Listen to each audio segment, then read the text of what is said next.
Merhabalar sevgili takipçilerim. Elmasın Patikleri YouTube kanalıma hoş geldiniz. Bu videomda sizlere gördüğünüz üzere böyle şahane bir model anlatacağım. Daha önce anlatımını yapmıştım.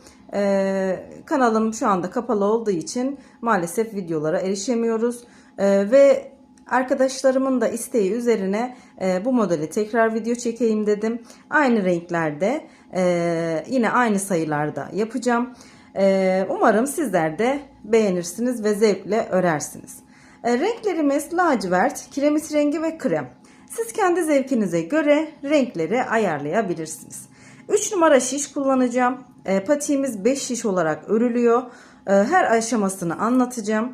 Şişlerim 3 numara, ben genelde 3 numara şiş kullanıyorum. Benim elimin ayarına göre bu ölçülerde, yani videoda vereceğim ölçüler 38-39 numaraya uygun oldu. Daha büyük yapmak isterseniz sayıyı fazlalaştırmadan ayrımdan sonrasını uzatabilirsiniz. Yani 40 ve üzeri için buradan topuğa kadar olan kısmı istediğiniz uzunlukta yapabilirsiniz. Şimdi modelimiz bu şekilde. Hemen şöyle bir kenara alıyorum. Baştan sona anlatımını yapacağım. İlk önce lacivert ipimizi alıyoruz. Kanalıma abonelik ücretsizdir. Hatırlatmamı da yapayım. Ücretsiz olarak abone olursanız çok sevinirim. Desteğinizi bekliyorum. Kanalım daha çok yeni, bu kanalım. Yavaş yavaş videoları da yükleyeceğim inşallah. Arada bir de yeni videolar çekeceğim. Umarım desteğinizi benden esirgemezsiniz. Videolarımı beğeniyorsanız lütfen beğeni tuşuna basmayı unutmayın. Altına da yorum yaparsanız çok sevinirim. Şimdi şişimin bir tanesini aldım. Bismillah diyerek başlayalım. Şişime iki tane düğüm attım şöyle. Ben biraz farklı başlıyorum. Eğer siz ilmek atarak başlıyorsanız 12 ilmekle başlayacaksınız. Bu videonun altına da başlangıç videosunu, yani patik burnunun başlangıç videosunun linkini bırakacağım. Oradan kolaylıkla yapabilirsiniz. Çok fazla ayrıntı vermeden, yani videomun uzun olmasını istemiyorum çünkü yüklememde biraz sorun oluyor. O yüzden hızlıca geçeceğim burayı. Herkes zaten benim gibi yapmıyor. İlmek atarak başlıyor. 12 ilmekle başlayacaksınız.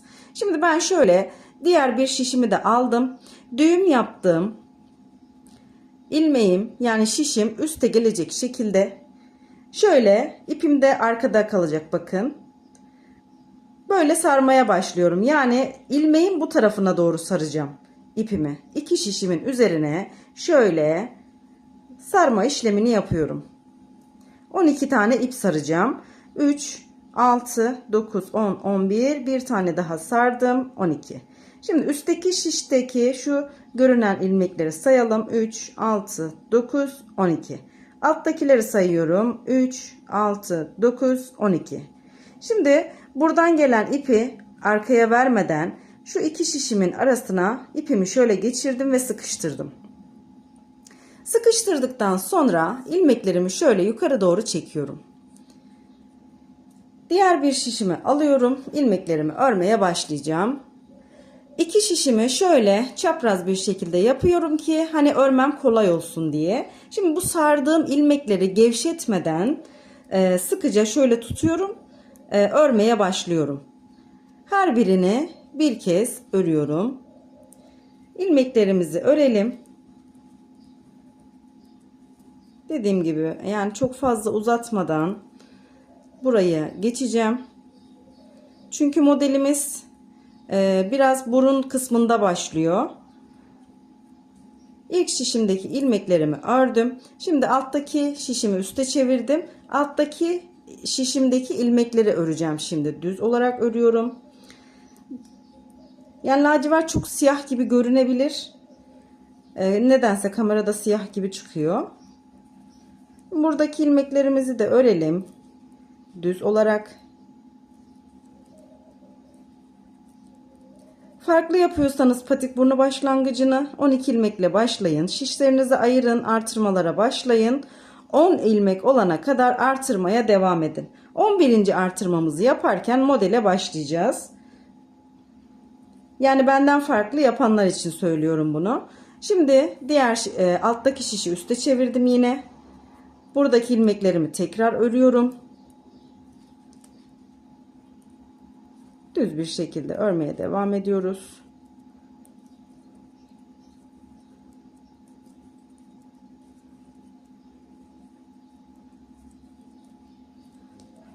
Evet, sıramı tamamladım. Şimdi buradan sonra artırmalara başlayacağım ve şişlerimi ayıracağım. Bakın burası benim başlangıç noktam olacak. Alttaki şişi tekrar üste aldım. Bu benim başlangıç noktam olacak. Ben bu şekilde yapıyorum. Şimdi birinci ilmeğimi ördüm. Birinci ilmekten sonra artırmamı yaptım. 5 ilmek daha örüyorum. Artırdığım ilmekle birlikte toplamda 7 ilmek olacak şişimizde. Burada da 6 ilmek kaldı. Diğer bir şişimi alıyorum. 5 ilmek daha ördüm. Bu ilmekler bu şişin üzerinde kalacak. Diğer bir şişimi aldım. Kalan 6 ilmeğin 5 tanesini örüyorum. Artırmamı yapıyorum. Son ilmeğimi örüyorum. Yani son ilmekten önce artırmayı yapıp son ilmeği o şekilde örüyoruz. Şimdi alttaki şişimi üste çevirdim tekrar. Yine bir ilmek ördüm. Artırmamı yaptım. 5 ilmek daha örüyorum. 3, 4, 5 ilmek daha ördüm. Burada yine 6 ilmeğim kaldı. Şimdi 5 ilmek daha ördükten sonra bu ilmeklerim bu şişin üzerinde kalacak. 5. ve son şişimi alıyorum. Kalan 6 ilmeğin 5 tanesini örüyorum. Yine son ilmekten önce artırmamı yapıyorum ve son ilmeğimi örüyorum. Birinci artırma sıramızı tamamladık. Şimdi tekrar çeviriyorum şişlerimi. Başlangıç noktasına geldim. Artırma yaptık. Bu sıramızda bir sıra artırma yapıyoruz, bir sıra düz örüyoruz ilmeklerimizi. Şimdi şişimizde bulunan ilmeklerin tamamını başlangıç noktasına kadar düz olarak örelim. Artırma yapmıyoruz bu sıramızda. Şimdi bu sıramızı bu şekilde tamamlayalım. Başlangıçta görüşelim. Evet, sıramı ördüm. Başlangıca geldim. Bakın ipim burada. Başlangıç noktasındayım. Yine artırma yapacağım. Bir ilmek ördüm. Artırmamı yaptım. Kalan ilmeklerimi örüyorum.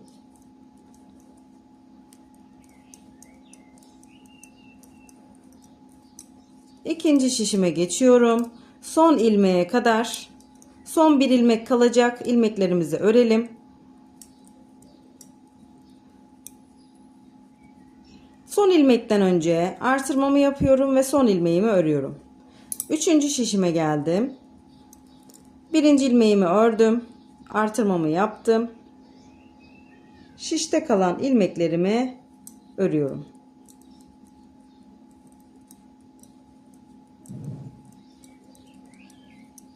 Dördüncü şişime geçtim. Yine dördüncü şişimden son ilmeğime kadar düz olarak örüyorum ilmeklerimi. Artırmamız, ikinci artırmamız bu şekilde. Son ilmekten önce artırmamı yapıyorum ve son ilmeğimi örüp ikinci artırma sıramı tamamlıyorum. Bir sonraki sıraya geçtiğimizde yine artırma yapmadan şişlerimizdeki ilmeklerimizi düz bir şekilde örüyoruz. Şu anda her şişimizde 8 ilmeğimiz var. 10 ilmek olana kadar artıralım, düz sıramızı da örelim. 11. Artırmamızda modele başlayacağız. Şimdi isterseniz bu şekilde ben kısaca anlattım. Yine de hani çok anlamayanlar olursa bu videonun altına zaten patik burnu başlangıç videosunu bırakacağım. Oradan tekrar yavaş yavaş bakarak izleyebilirsiniz, yapabilirsiniz. Şimdi 10 ilmek olana kadar artıralım. Sonrasında görüşelim. Her şişte 10 ilmek olana kadar artırmalarıma devam ettim. Şimdi kiremit rengi ipimizi bağlıyoruz. Yine artırmalarımıza devam edeceğiz ve modelimize başlayacağız. Birinci ilmeğimi lacivertle örüyorum. Artırmamı kiremit rengi ipimle yapıyorum. 3 ilmek örüyorum lacivertle. 1, 2, 3. 4. ilmeği kiremit rengiyle örüyorum. 3 ilmek lacivert örüyorum. 1, 2, 3. 1 ilmek kiremit rengi. Yine 3 ilmek lacivert. 1, 2, 3. 1 ilmek kiremit rengi. 3 ilmek lacivert, bir ilmek kiremit rengi. 1 2, burada artırmaya geldik. Yani son ilmekten önce artırıyoruz. Onu da lacivertle yapıyoruz. Son ilmeğimizi kiremit rengiyle örüyoruz. Üçüncü şişime geçtim. Lacivertle birinci ilmeğimi ördüm. Artırmamı yaptım. Bir ilmek daha örüyorum. 3 ilmek oldu lacivertle. Bir ilmek kiremit rengi. 3 ilmek lacivert, bir ilmek kiremit rengi. 3 lacivert. Dördüncü ve son şişime geçiyorum. 3 laciverti örmüştük. Bir ilmek kiremit rengi. 3 ilmek lacivert, bir ilmek kiremit rengi. 3 lacivert, bir kiremit rengi. Burada yine artırmaya geldik. Son ilmekten önce artırmamı yapıyorum. Lacivert ipimle son ilmeğimi örüp bu sıramı tamamlıyorum. Şimdi bu sıramızda herhangi bir işlem yapmıyoruz. Artırma da yok, kiremit rengini de kullanmıyoruz. Sadece lacivert ipimizle gördüğümüz gibi bu şekilde ilmekleri düz olarak örüyoruz. Şimdi sıramızı örelim. Bir sıra öreceğiz sadece. Sıra başında görüşelim. Düz sıramı ördüm. Yine bakın çok siyah çıkıyor nedense. Sadece benim söylemlerimi takip ederseniz kolaylıkla yaparsınız. Şimdi artırmamızı ve yine kiremit rengini kullanacağız. Birinci ilmeğimi ördüm. Artırmamı yaptım. Sonrasında 2 ilmek daha örüyorum. Toplamda 4 tane lacivert oldu. Şimdi bir ilmek kiremit rengiyle örüyorum. Yine 3 ilmek lacivert. 1 2 3, bir ilmek kiremit rengi, 3 ilmek lacivert. İkinci şişime geçiyorum. Bir ilmek kiremit rengi, 3 ilmek lacivert, bir ilmek kiremit rengi. Şimdiki ördüğümüz bakın ilmek bir önceki 2 kiremit rengi ilmeğin tam ortasına denk geliyor. 3 ilmek lacivert, bir kiremit rengi. Şimdi burada 2 ilmeğim kaldı. Son ilmekten önce bir ilmeğimi ördüm. Artırmamı yaptım. Son ilmeğimi ördüm. Üçüncü şişime geçtim. Bir ilmek örüyorum. Artırmamı yapıyorum. Sonrasında 1, 2, 3, 4 ilmek örüyorum. Bir ilmek kiremit rengi. Yine 3 ilmek lacivert. Yani bakın şu kenarlara şeyi koymadık. Kiremit rengini koymadık. 3 ilmek lacivert, 1 ilmek kiremit rengi. 3 lacivert, 1 2 3 lacivert, 1 kiremit rengi. 3 lacivert, 1 kiremit rengi. Şimdi burada 4 ilmeğim kaldı. 3 tanesini örüyorum. Artırmamı yapıyorum son ilmekten önce. Son ilmeğimi örüp artırma ve model sıramı tamamlıyorum bu şekilde. Şimdi bir sonraki sıramızda ilmeklerimizi düz olarak öreceğiz. Sadece lacivert ipimizi kullanıyoruz. Bir sıramızı tamamlayıp gelelim. Evet, düz sıramı tamamladım. Yine artırmaya geçeceğiz. Artırma yapacağız yine burası sıramızda. Bir ilmek lacivertimi örüyorum. Artırmamı yapıyorum. Bir ilmek daha örüyorum. 3 lacivertim oldu. Şimdi bir ilmek kiremit rengi. 3 ilmek lacivert. Bir ilmek kiremit rengi. 3 lacivert. Bir kiremit rengi. Devam ediyorum. Artırma şuradaki ikincideki artırmamıza kadar. 2 3 ilmek lacivert. Bir kiremit rengi. 3 lacivert.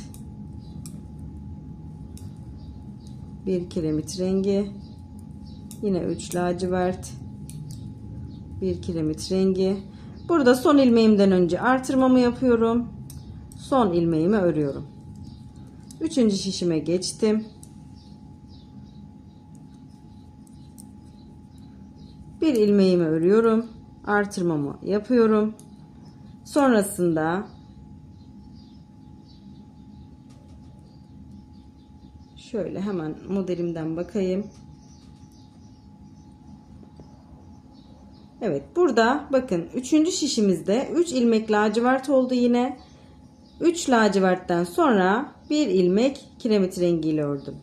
3 lacivert, pardon, burada bir yanlışlık oldu.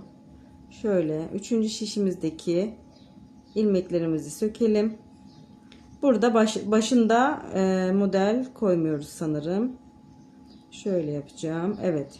Şimdi 3. şişimize geldiğimizde, kusura bakmayın burada biraz kafam karıştı.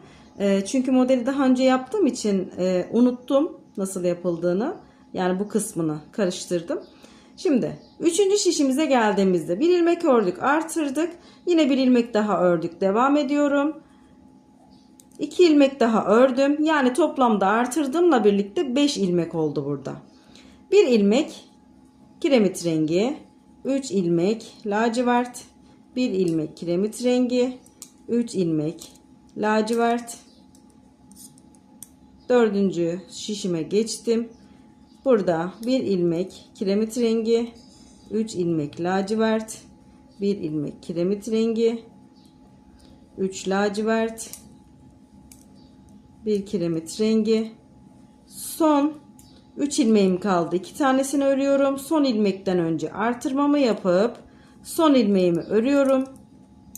Bu şekilde tamamlamış oldum. Gördüğünüz gibi artırmamızı ve 3. model kısmını tamamlamış olduk. Şimdi bu sıramızda ilmeklerimizin tamamını düz olarak örüp gelelim. Evet, düz sıramı ördüm. Şimdi bu sıramızda son artırmamızı yapacağız. 1. ilmeğimi ördüm. Artırmamı yaptım. 1 ilmek artırmadan sonra 1 ilmek kiremit rengi. 3 ilmek yine lacivert. 1 kiremit, 3 lacivert. 1 kiremit, 3 lacivert. İkinci şişime geçiyorum. 1 kiremit rengi, 3 lacivert. Artırma kısmına kadar bu şekilde devam ediyoruz. 3 lacivert, 1 kiremit olarak.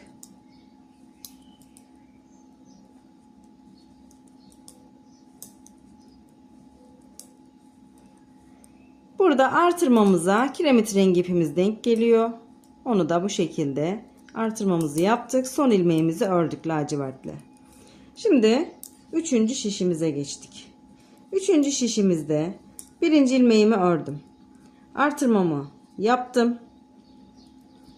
Sonrasında 3 ilmek oldu. 2 ilmek daha örüyorum. Burada 4 ilmek oldu. 1 kiremit rengi, 3 ilmek lacivert, 1 kiremit rengi, 3 lacivert, 1 kiremit rengi, 3 lacivert,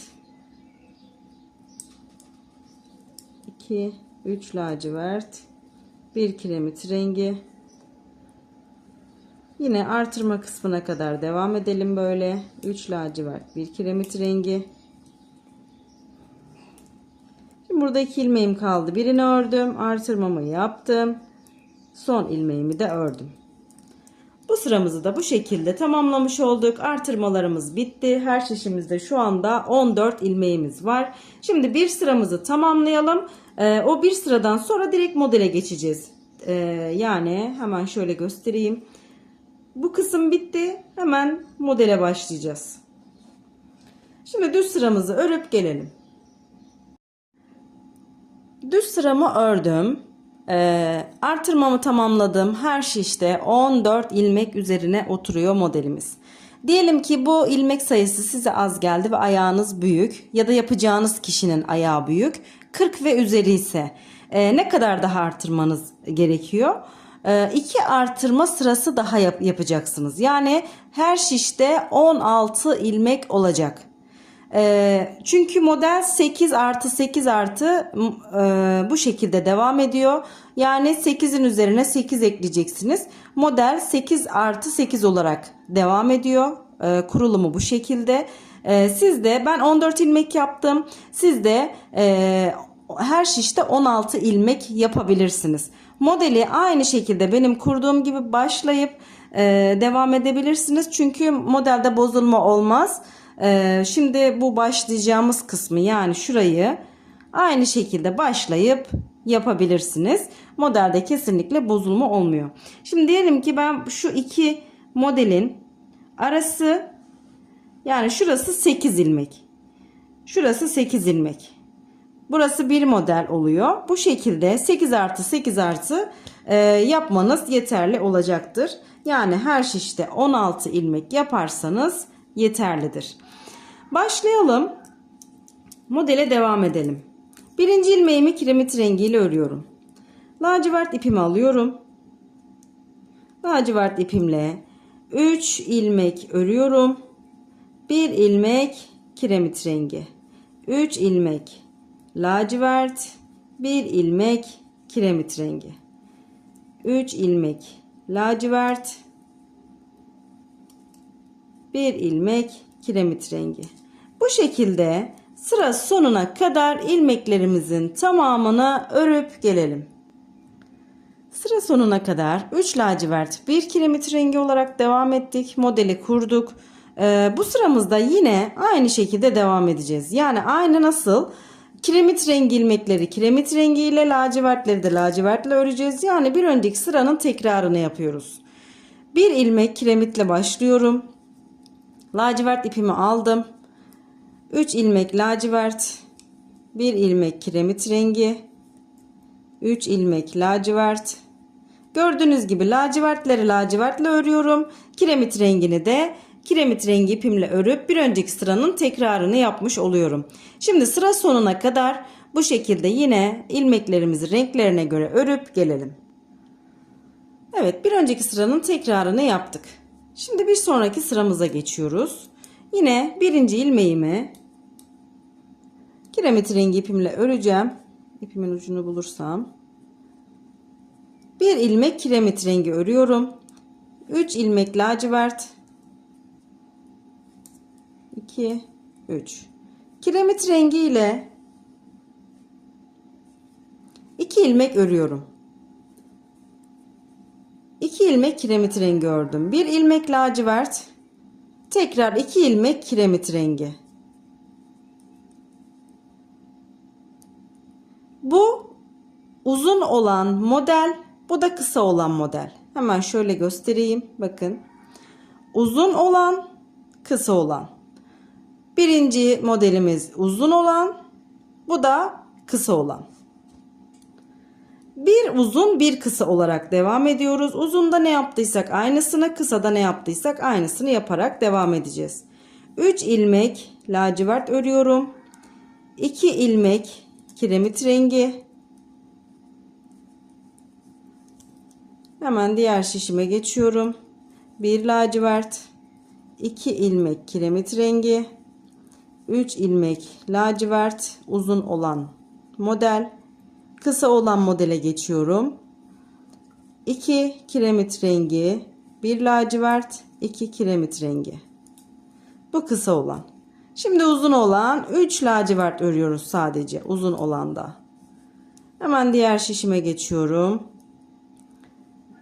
2 kiremit rengi, 1 lacivert, 2 kiremit rengi, 3 lacivert,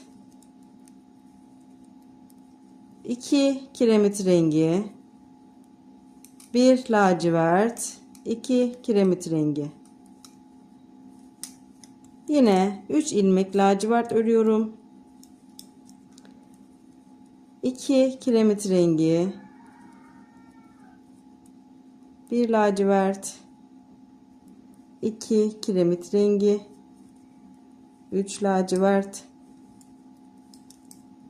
2 kiremit rengi, 1 lacivert, 1 kiremit rengi. Bakın burada zaten bir kiremit rengiyle başladık. İkincisi de burada. Şöyle yaptığımızda model bu şekilde. Bir sonraki sıramıza geçiyoruz. Hemen şöyle kiremit rengini alayım. 1, 2 ilmek kiremit rengi örüyorum. 1 ilmek lacivert. 1, 2, 3 ilmek kiremit rengi, 1 ilmek lacivert. Yine 3 ilmek kiremit rengi, 1 ilmek lacivert. 3 ilmek kiremit rengi, 1 ilmek lacivert. Gördüğünüz gibi bu sıramız bu şekilde. 2 kiremit rengi ile başladık, 1 lacivert. Sonrasında 3 kiremit rengi, 1 lacivert. 3 kiremit rengi, 1 lacivert olarak sıramıza devam edelim. Sıra sonuna kadar bu şekilde örüp gelelim. 3 kiremit rengi, 1 lacivert olarak sıramıza devam ettik arka kısma kadar. Şöyle göstereyim. Şimdi bir sonraki sıramıza geçiyoruz. Bakın birinci modelimiz uzun, sonraki kısa. Bir uzun, bir kısa. Şimdi bu şekilde devam edersek kolaylıkla yapabiliriz. Uzun modelde bakın 2 kiremit rengi ördüm, 1 lacivert. 2 kiremit rengi, lacivert ipimi alıyorum. 3 ilmek lacivert örüyorum. 2 ilmek kiremit rengi, 1 ilmek lacivert. 2 ilmek kiremit rengi, 3 ilmek lacivert. Şöyle göstereyim. Uzun olan, kısa olan. Kısa olanın üzerindeki top gibi olan şekle başlamış olduk bu sıramızda. 3 lacivert örüyorum. 2, 3. 2 kiremit rengi, 1 lacivert. 2 kiremit rengi, 3 lacivert. 2 kiremit rengi, 1 lacivert. 2 kiremit rengi, 3 lacivert. Bu şekilde sıra sonuna kadar devam edelim. Sıramı tamamladım. Bir sonraki sırama geçiyorum. Kiremit rengi ipimi aldım. 2 ilmek kiremit rengi örüyorum. 1 ilmek lacivert. 1 ilmek kiremit rengi. Şimdi kısa olan modelimize başladık demiştim. Lacivert ipimi alıyorum. Bir önceki sırada 3 ilmek örmüştük. Bu sırada 5 ilmek lacivert öreceğiz. 1, 2, 3, 4, 5 lacivert ördüm. Şöyle göstereyim. 1 ilmek kiremit rengi, 1 ilmek lacivert, 1 ilmek kiremit rengi, 5 ilmek lacivert. 2, hemen diğer şişime geçiyorum. 3, 4, 5 ilmek lacivert. 1 kiremit rengi, 1 lacivert, 1 kiremit rengi, 5 ilmek lacivert. Yine 1 kiremit, 1 lacivert, 1 kiremit, 5 ilmek lacivert. Şöyle. Umarım anlaşılır olmuştur. Sıramızı tamamlayıp gelelim. Evet. Sıramızı tamamladık. Şöyle. Şimdi sıra sonunda 4 ilmeğimiz lacivert. Normalde 5 lacivertti. Kısa olan modelimiz bu. Bir tanesini hemen şu başlangıçta 2 kiremit rengi örmüştük. Hemen ilkini bir tane lacivertle örüyorum. 5 tane lacivert olmuş oldu. 1 kiremit rengi, bir sonraki sıraya geçtik.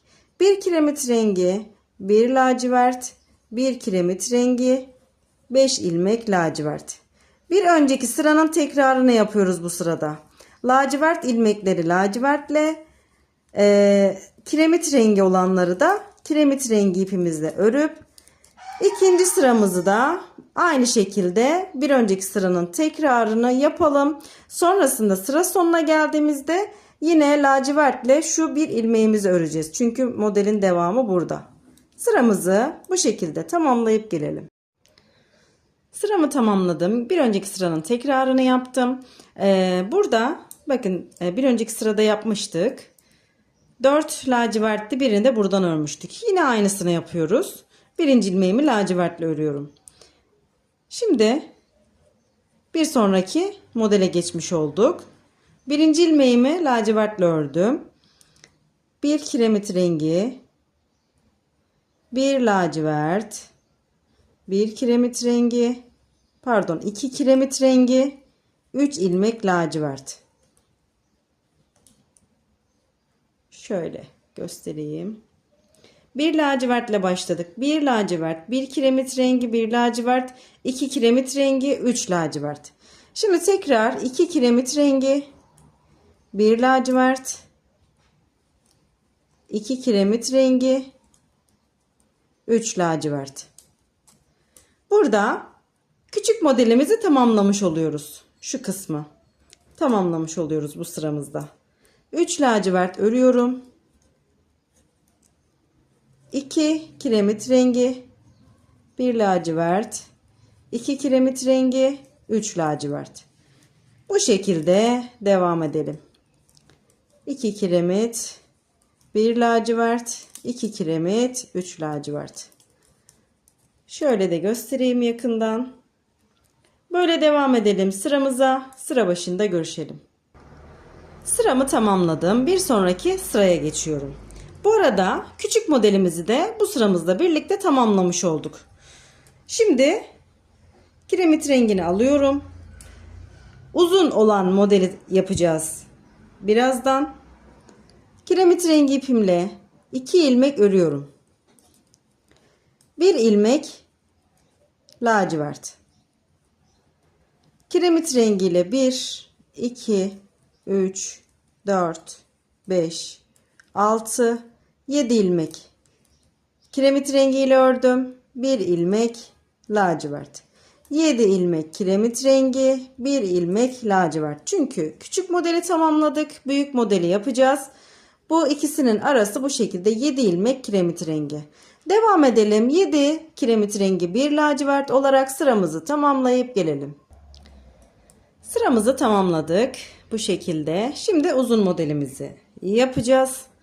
Kiremit rengini aldım. 1 ilmek kiremit rengi. Hemen şöyle lacivert ipimi alıyorum. 3 ilmek lacivert örüyorum. 2, 3. Şöyle. Kiremit rengini alıyorum. 5 ilmek kiremit rengi. 1, 2, 3, 4, 5 ilmek kiremit rengiyle ördüm. 3 ilmek lacivert. 5 ilmek kiremit rengi. Diğer şişime geçiyorum.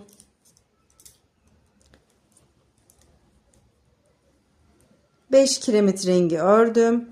3 ilmek lacivert örüyorum. 5 kiremit rengi. Bu şekilde devam ediyoruz modelimize. Kendini tekrarlıyor zaten. 3 lacivert. Şöyle göstereyim. 5 kiremit rengi, 3 lacivert olarak sıramızı tamamlayalım. Görünüm bu şekilde. Şimdi büyük modeli yapıyoruz. Sıramı tamamladım. Bir sonraki sırama geçiyorum. Lacivert ipimi aldım. Lacivert ipimle bakın şöyle. İlk başta zaten uzun modelimiz. 5 ilmeğimi lacivertle örüyorum. 1, 2, 3, 4, 5. 5 ilmeğimi lacivertle ördüm. 3 ilmek kiremit rengi örüyorum. 1, 2, 3. 5 ilmek lacivert yine. Şöyle ilmekleri almışım ben. Birden alayım. 5 ilmek lacivert. 1, 2, 3, 4, 5 lacivert. 1 ilmek, pardon 3 ilmek kiremit rengi. Sıra sonuna kadar bu şekilde devam edelim. Görünüm böyle. Sıramızı tamamlayıp gelelim. Sıramı tamamladım. Şimdi bu sıramızda lacivertleri lacivertle, kiremit rengini de kiremit rengiyle örerek sıramızı bir kez daha tekrarlıyoruz. Yani 5 lacivert, 3 kiremit rengi. Aynı ilmekleri aynı renklerle örerek bir sıra daha örelim. Sıra başında görüşelim. Evet, sıramızı tamamladık. Bu sıramızda uzun modelimizin son sırasını yapacağız. Ve sonrasında krem ve krem ipimizi dahil edeceğiz. Laciverti artık keseceğiz. Bu son sıradan sonra kiremit rengi ve kremle devam edeceğiz. Hemen son sıramızı yapalım. Kiremit rengini aldım. 1 ilmek kiremit rengi, 3 ilmek lacivert, 1 2 3 lacivert, kiremit rengi ile 5 ilmek örüyorum. 1 2 2 3 4 5 ilmek kiremit rengi ördüm. 3 ilmek lacivert. 1 2 3 ilmek lacivert. 5 ilmek kiremit rengi. Bu şekilde sıramıza devam edelim. 5 kiremit rengi, 3 lacivert. Sıramızı tamamlayalım. Şöyle göstereyim. Gördüğünüz gibi bu da uzun modelimizin, yani şu kısmın son sırası. Sıramızı tamamlayıp gelelim. Evet, bu sıramızı da tamamlamış olduk. Şimdi lacivert ile kiremit rengiyle olan birinci kısmı tamamladık. Bu sıramızda sadece kiremit rengi ipimizle öreceğiz ilmeklerimizi. Bir sıra sadece. Bir sıra kiremit rengiyle örelim. Lacivert ipimizi keselim. Sonrasında krem rengi ipimizi bağlayıp bunun üzerindeki bundan sonra bir model daha yapacağız. Yani onu da nasıl yapıyoruz? Yine başlangıçta nasıl yaptıysak sonraki krem ve kiremit rengiyle olan kısmı da aynı şekilde, hiçbir farklılık yok. Şimdi bir sıra kiremit rengiyle ördükten sonra kurulumu göstereceğim. Sonrasına inşallah videoyu başa alarak yapabilirsiniz. Şimdi bir sıramızı tamamlayıp gelelim. Bir sıra kiremit rengiyle ördük. Lacivert ipimizi kestik. Krem rengi ipimizi bağlıyoruz. Şimdi buradan sonra yine bakın burada nasıl başladıysak modele aynı şekilde başlıyoruz. Bu da sadece renk değişimi yapıyoruz. Yani şu modeli üstüne tekrar aynı şekilde kuracağız. Hemen modelimden de göstereyim. Bakın. Uzun uzunun üstünde, kısa kısanın üstünde. Yani hiçbir ilmek kaydırma yok. Bu modeli nasıl kurduysak bunu da aynı şekilde devam ettireceğiz bitene kadar. Şimdi yine ben kurulumunu göstereyim sizlere. Ben krem ipimi bağlamıştım buraya. Bir ilmek şöyle, hemen kremle başlıyorduk, pardon. Krem rengini alıyorum. Bir ilmek krem rengi, kiremit rengini alıyorum. 1 2 3 ilmek kiremit rengi, 1 ilmek krem, 3 ilmek kiremit rengi, 1 ilmek krem, 3 ilmek kiremit rengi, 1 ilmek krem, 3 kiremit rengi, 1 krem olarak sıra sonuna kadar devam edelim. Sıramızı tamamladık. Bu şekilde görünüyor. Bir sonraki sıramıza geçiyoruz. 1 krem, 3 kiremit rengi, burada 2 krem,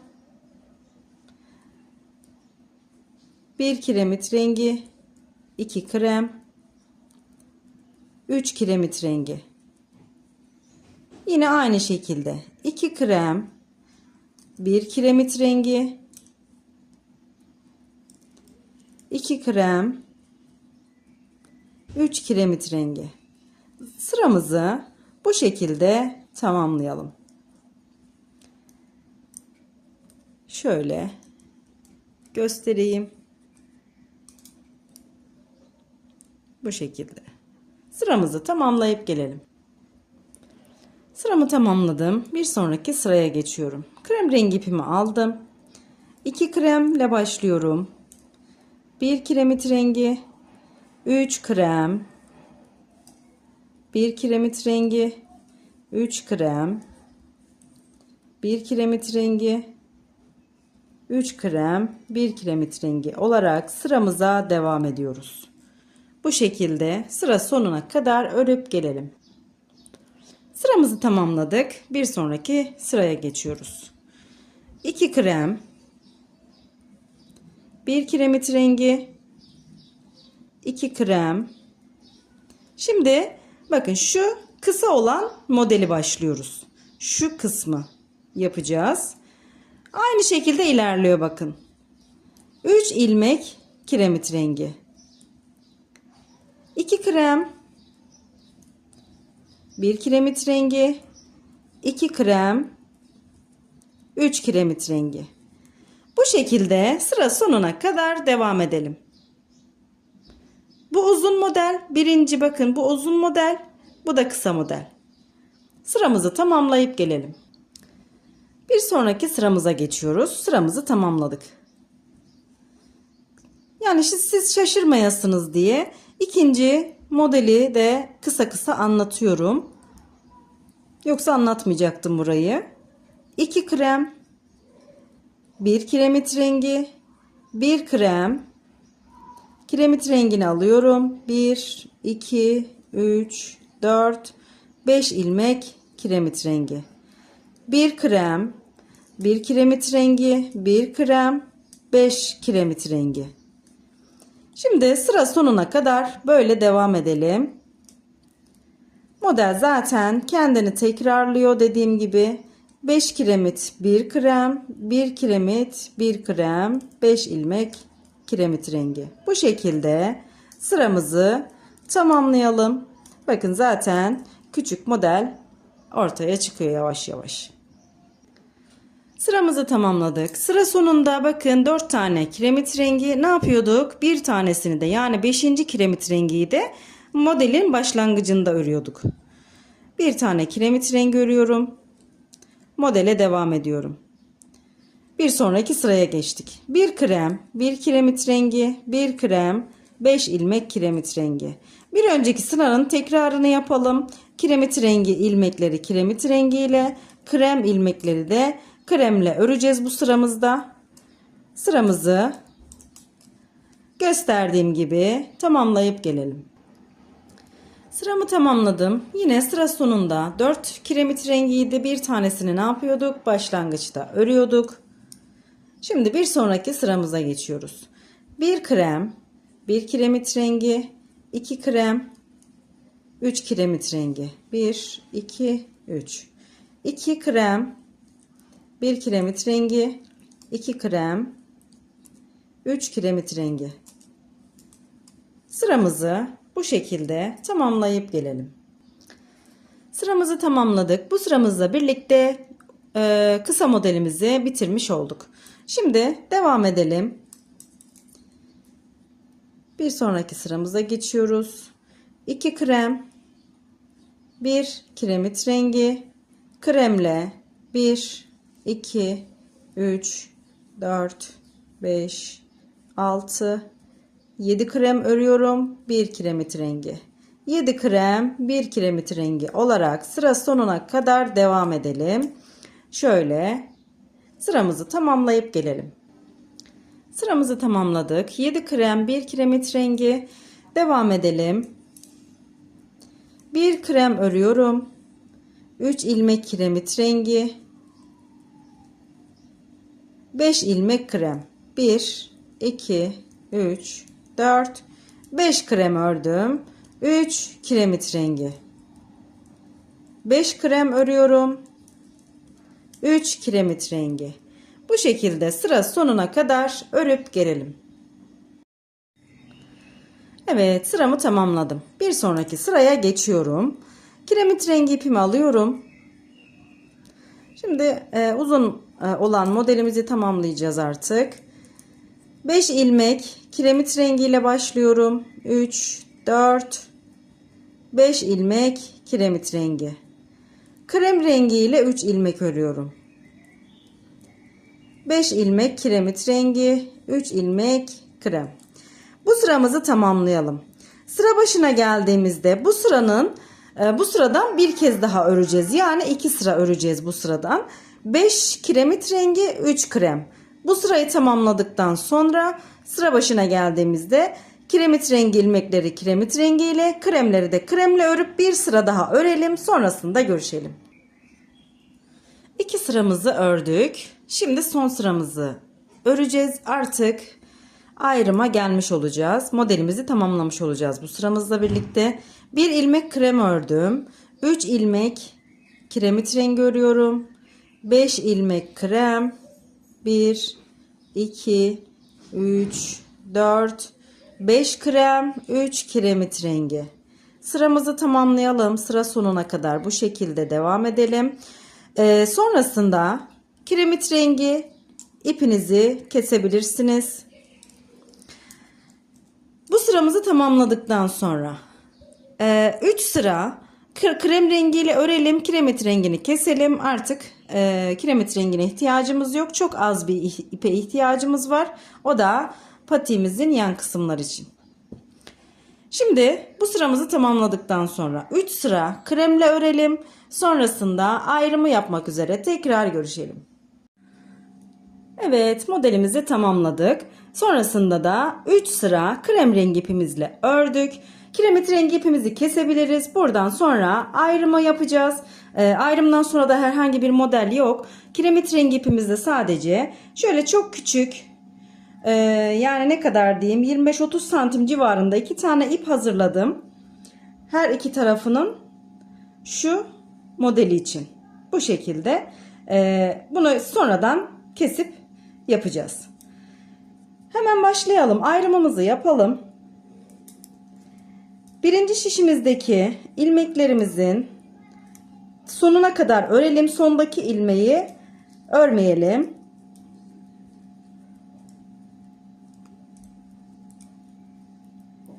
Son ilmeği örmeden aldım. Diğer şişime aktardım. Sonra bu iki şişimin, iki ilmeğimin yerini değiştiriyorum. Değiştirdikten sonra öndeki ilmeği örüp bu şişime, yani birinci şişime alıyorum. Böylelikle ayrımı yapmış olduk. Buranın esnemesini, böyle ilmeklerin yerini değiştirerek esnemesini engellemiş olduk. Şimdi burada ikinci şişimize geçtiğimizde haroşa yapacağız. 6 ilmek haroşa ile başlıyoruz ilk önce.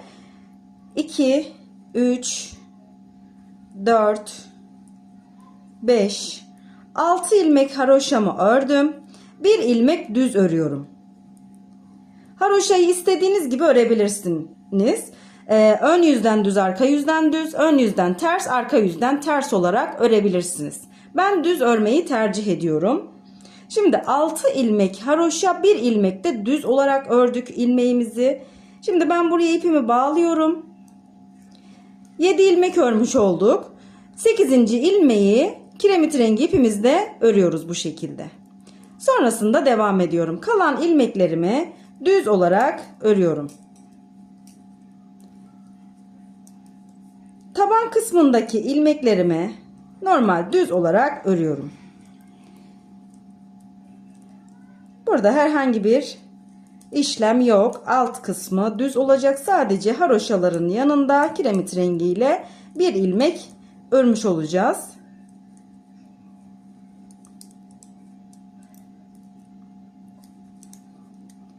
Taban kısmını örelim düz olarak.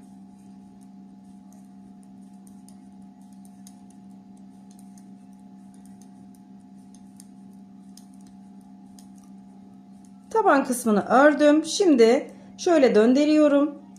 Buradaki ilmeklerimin 7 tanesini örüyorum.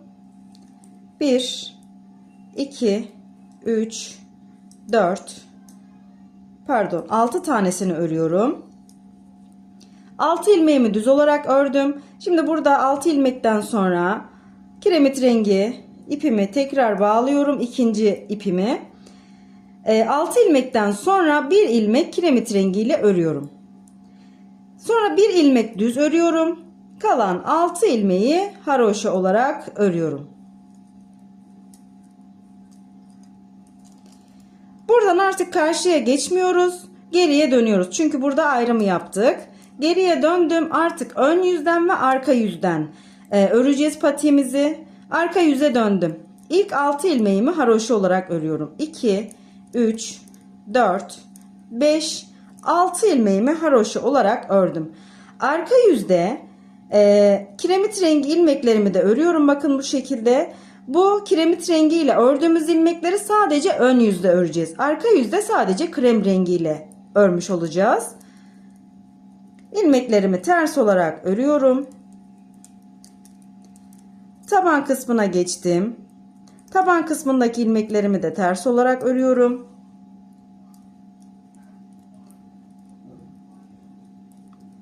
Burayı böyle hızlıca geçelim. Ters olarak örelim.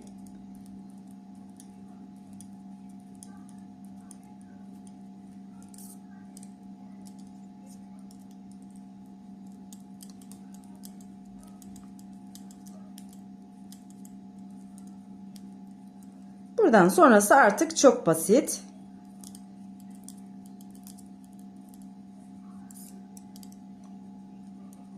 Ön tarafa geldim. Bakın kiremit rengi ilmeğimizin olduğu kısma.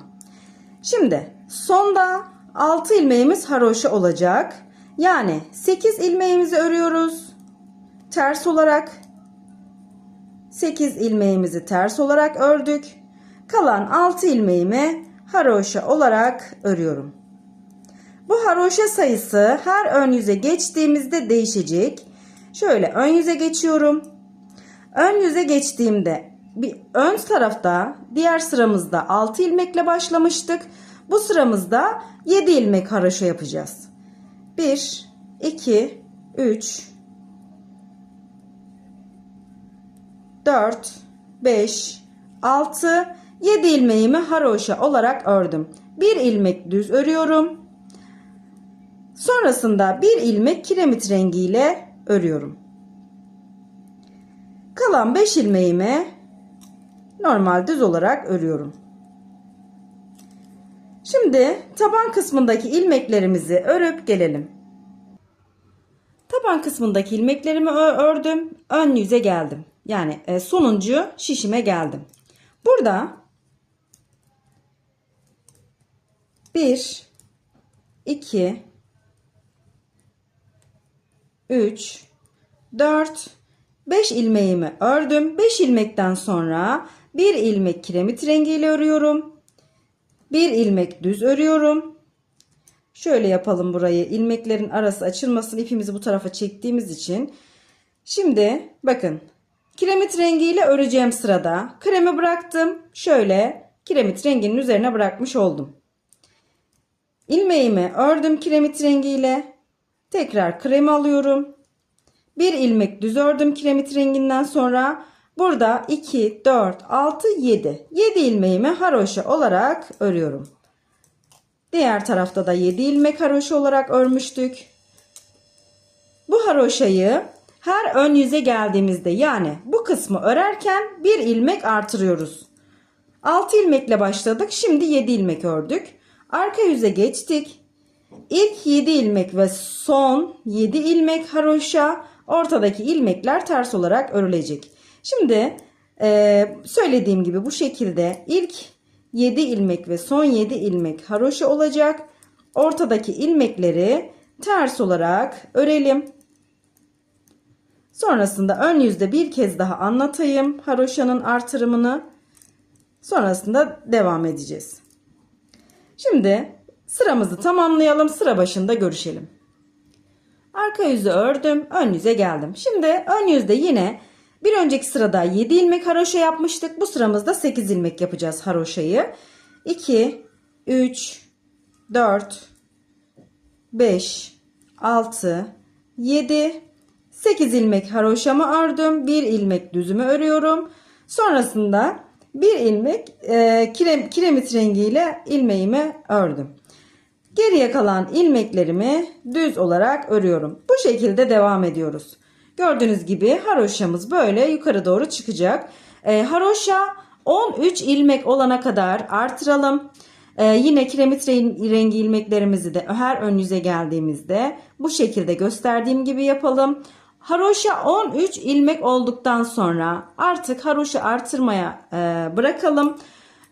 Devam ettirelim. Bakın bu şekilde göstereyim. Buradan anlatayım sizlere. 13 ilmeğe kadar artırdım.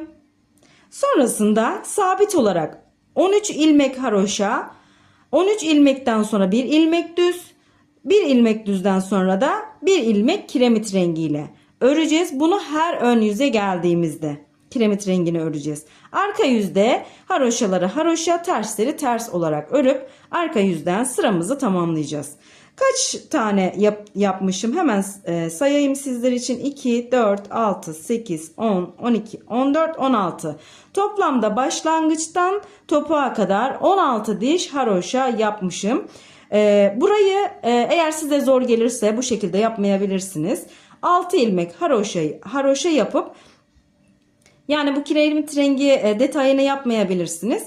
Arka kısmı istediğiniz gibi yapabilirsiniz. Tamamen sizin zevkinize kalmış. Ya da bu şekilde yapıp güzel bir görüntü verebilirsiniz patiğinize. Umarım anlaşılır olmuştur bu arka kısmı. 13 ilmeğe kadar artıralım. 13 ilmekten sonra sabit olarak topuğa kadar 13 ilmek haroşayı örelim topuğa kadar. Kiremit rengi ilmeklerimizi de tabii ki sadece ön yüzde örüyoruz. Burada topuğa kadar söylediğim uzunlukta yapalım ya da siz ayağınızın büyüklüğüne göre bunu daha uzun veya daha kısa yapabilirsiniz.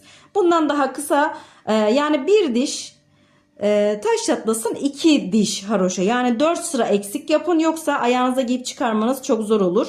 36 ve 37 numara için yapacaksanız çok küçük yapmayın bu kısmı. Eğer daha büyük yapacaksanız burayı istediğiniz uzunlukta yapabilirsiniz. Evet, modelimiz bu şekilde arka kısma kadar. Topuğa geldiğimizde burayı da ayrıntılı bir şekilde anlatacağım sizlere. Patiğimizin topuğa kadar olan kısmını tamamladık. Görünümü bu şekilde. Şimdi topuğa geçiyoruz. Ben 2 şişi bir şişin üzerine aldım. Diğer 2 şişi de yine bir şişin üzerine aldım. Gördüğünüz gibi eşit ilmeklerimiz her iki şişte de. Şimdi başlıyoruz. Birinci şişimizdeki ilmeklerimizi örelim. Burada eğer ipiniz kaldıysa onu kesmeyin. Bu tarafta topuk kısmında da yine devamı olsun diye şu şekilde göstereyim. Arka kısmına da bu şekilde yine ilmeklerimizi öreceğiz kiremit rengi ipimizle. Benim kalmadığı için tekrardan ip kestim, hazırladım. 13 ilmeğimi ördüm. Geriye kalan ilmeklerimi düz olarak örüyorum. Şişimin sonunda 8 ilmek kalacak.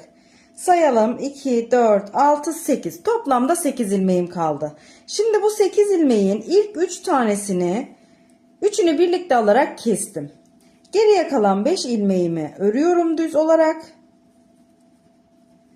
Boşalan şişimi bir kenara bırakıyorum. 2 şişle devam ediyorum. Diğer şişimden 5 ilmek örüyorum.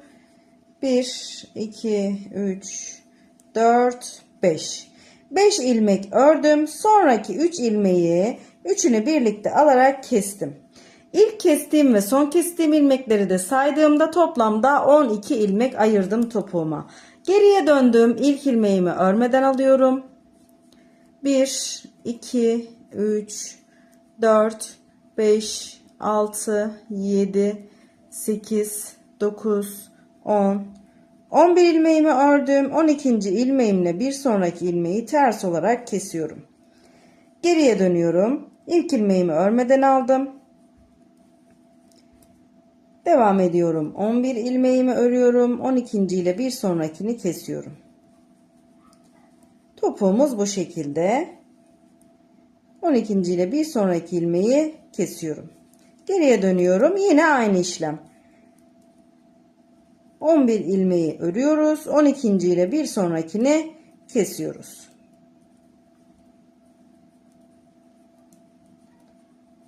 ...11 ilmeğimi ördüm. 12. ile bir sonrakini kestim.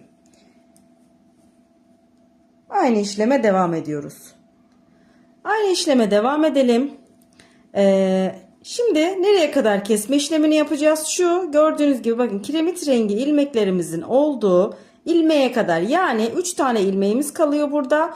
Bu 3 ilmeği böyle gidip gelerek her sırada birer tane keseceğiz. Buraya geldiğimizde kiremit rengi ipimizle yine bu gördüğünüz detayı arka kısmını da yapacağız. Oraya kadar, yani şu kısma kadar örüp gelelim. Şimdi size şuraya kadar öreceğimi söylemiştim. Bu ilmeği de keseceğiz. Diğer modelime baktığımda eğer burayı kesmeden ilmeklerimizi kiremit rengiyle örersek aynı sırada olmuyor. Yani biraz önce ben biraz yanlışlık yapmışım. Şu ilmeği de keseceğiz. Şimdi devam edelim. Yine 11 ilmeğimi örüyorum.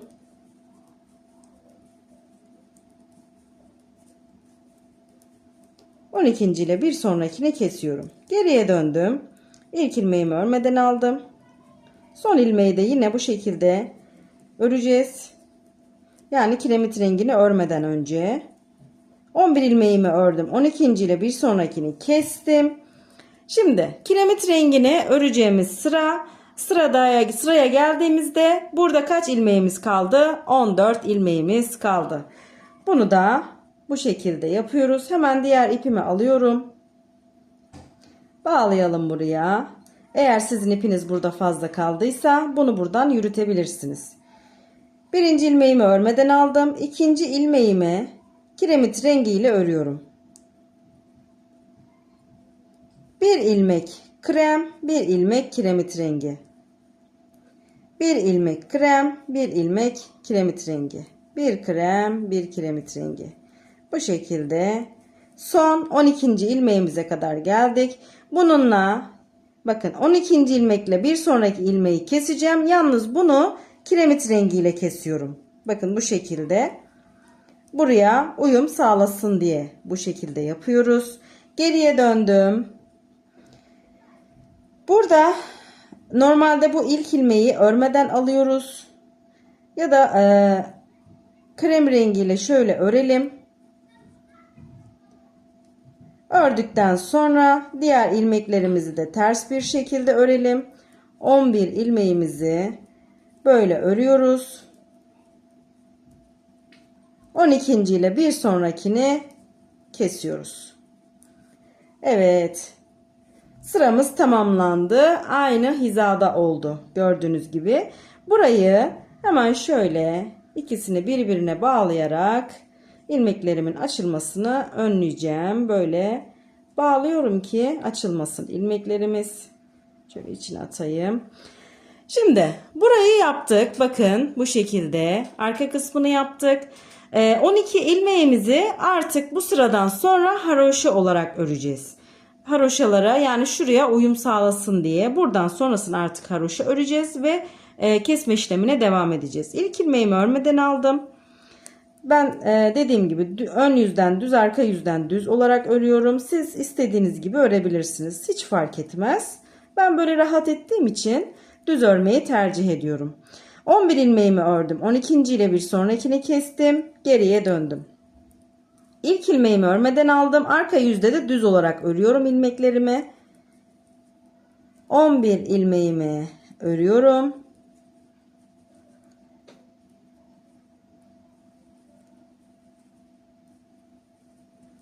On ikinci ile bir sonrakini kesiyorum. Sadece bir değişiklik var. Haroşa olarak örüyoruz buradaki ilmeklerimizi.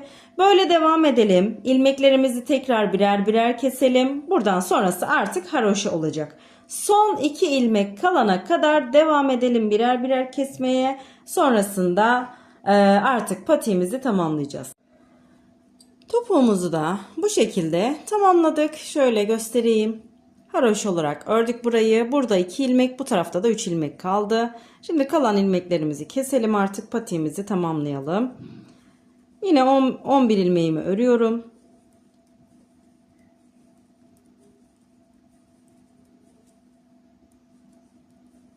On ikinci ile bir sonrakini kesiyorum. Burada da 2 ilmeğim kaldı. Geriye döndüm. 11 ilmeğimizi örelim tekrar.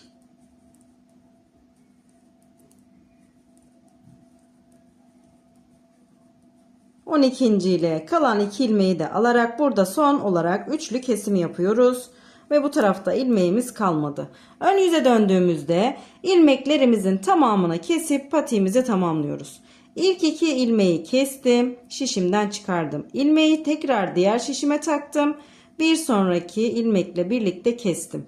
İlmeği şişime taktım. Bir sonraki ilmekle kestim.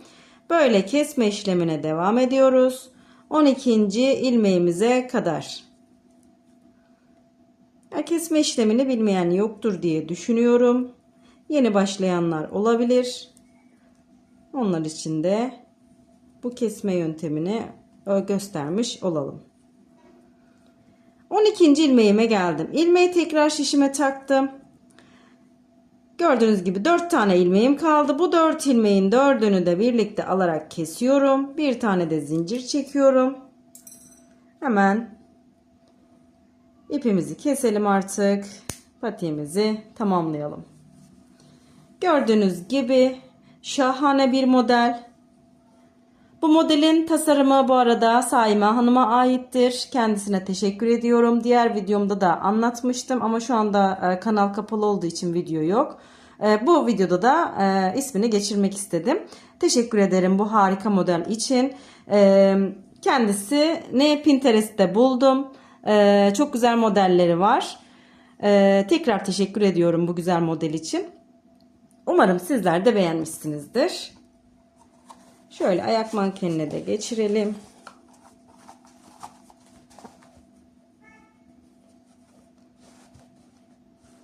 Evet, gördüğünüz gibi renk uyumu, model gerçekten şahane. Ben çok beğendim. Umarım sizlerin de beğendiği bir model olmuştur. Evet, bir videonun daha sonuna geldik. İzlediğiniz için teşekkür ederim. Kanalıma abonelik ücretsizdir. Abone olursanız çok sevinirim. Bildirimleri de açarsanız video yüklediğimde haberdar olursunuz. Videolarımı beğeniyorsanız beğen tuşuna basmayı, altına da destek amaçlı yorum yapmayı unutmayın lütfen. Bu kanalımı sizlerle birlikte büyütmek istiyorum. Tekrar sil baştan. Bir sonraki güzel videolarda görüşmek üzere. Hoşça kalın.